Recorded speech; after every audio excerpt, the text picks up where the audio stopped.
This is our 22nd video and the last one of 2021. I just want to take a moment and talk about all the different things that have happened this year. We've gone through a lot of challenges this year, but we have come through with amazing accomplishments, and I think we all need to take a moment and reflect on that.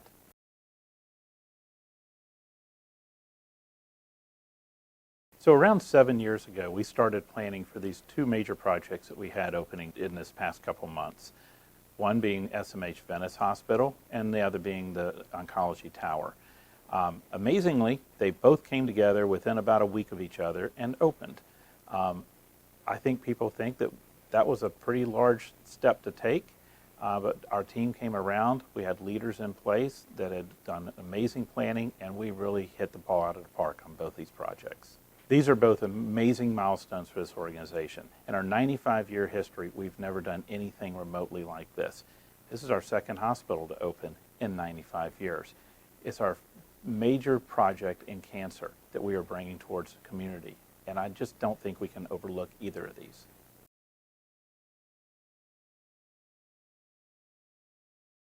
So we opened Sarasota Memorial Venice on November 11th. It was a crazy day. Our very first patient that showed up was a newborn baby that came into the ER, so we got to celebrate new life on that day.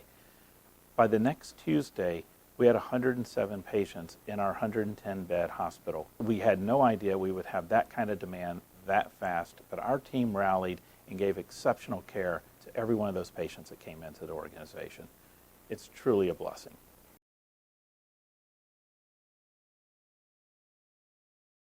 So when we started to look at developing a cancer institute at Sarasota Memorial, we looked at that 7 years ago, and we saw that half the people diagnosed with cancer in this county or region were leaving the area for care, and we thought that was unacceptable.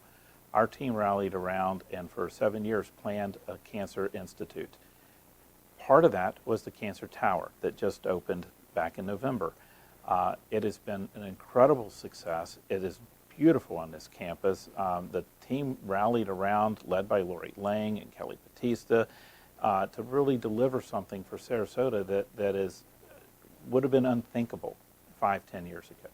Once our plans came together for the Cancer Institute, the community really got behind this whole push, probably anchored most by the Brian D. Jellison Family Foundation. And so we named the Cancer Institute after that family, after their generous donation to the organization. But it wasn't just the money, it was their passion that got behind this that made it all possible.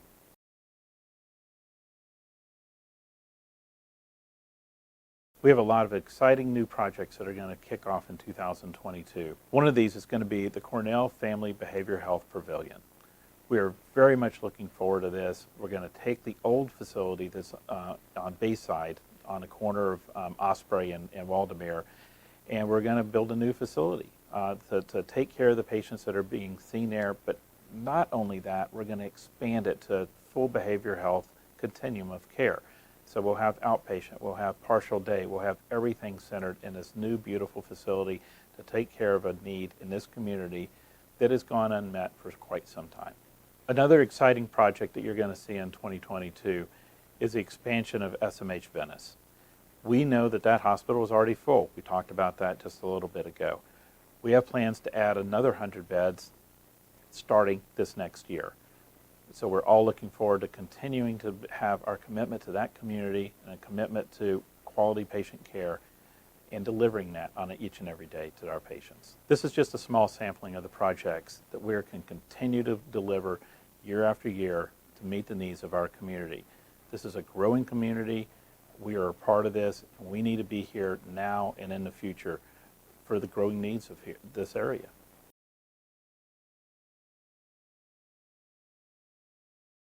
It's definitely been a roller coaster of a ride dealing with COVID in this pandemic. Over the summer, I think it was early July, we saw our patient census and COVID get down into low single digits, and we actually had no patients in the ICU for a brief period of time. We thought that we were done with COVID, and we could not have been more wrong. We ended up having a massive surge connected to the Delta variant, and we ended up having well over 300 patients with COVID in the hospital and a large number in the ICU.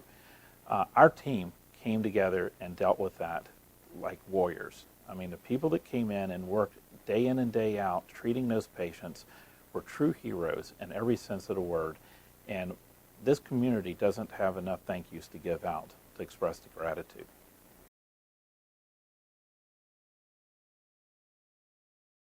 So we are fortunate. We've seen our COVID census go back down. We are in the low teens right now and fluctuating in the low numbers. We now know Omicron variant is out there. We know the Delta variant is still out there. We know that a lot of the northern states are experiencing surges right now. We have to keep our guard up. We cannot relax what we are doing. We need to continue to push for people to get vaccinated, and probably even more important than that, make sure they get boosted now. We need to make sure that you still practice safe distancing, wear a mask when appropriate, and keep washing your hands. We will all get through this together, and we'll get this behind us. We have around 85% of our staff that are vaccinated at this point. Huge thank you for being leaders in this community, being leaders in the state of Florida and the United States to show people how important that is. Now we're seeing the data from the Omicron variant and from other pieces of science that say we need a booster. I would encourage you all to continue doing what you've been doing and get boosted so we can make sure we get this pandemic put behind us. We are all looking forward to the holidays coming up, probably more this year than any other year in recent memory. I would just encourage you to be safe during the holidays. Enjoy your time with your friends and family, but just remember to be safe. You know, the holidays are a time where we all get to sit back and reflect a little bit, and we get to express our thanks for everything that has gone on for this past year, and we get to look forward to new things for next year. I think we all need to take a moment and remember that this organization doesn't stop during the holidays. We continue to see patients 365 days a year, 24/7. There are going to be staff that are working here, a lot of staff working here Christmas morning, over the holidays, and we want to thank them for taking time away from their families and dedicating it to the patients that are here. Thank you so much.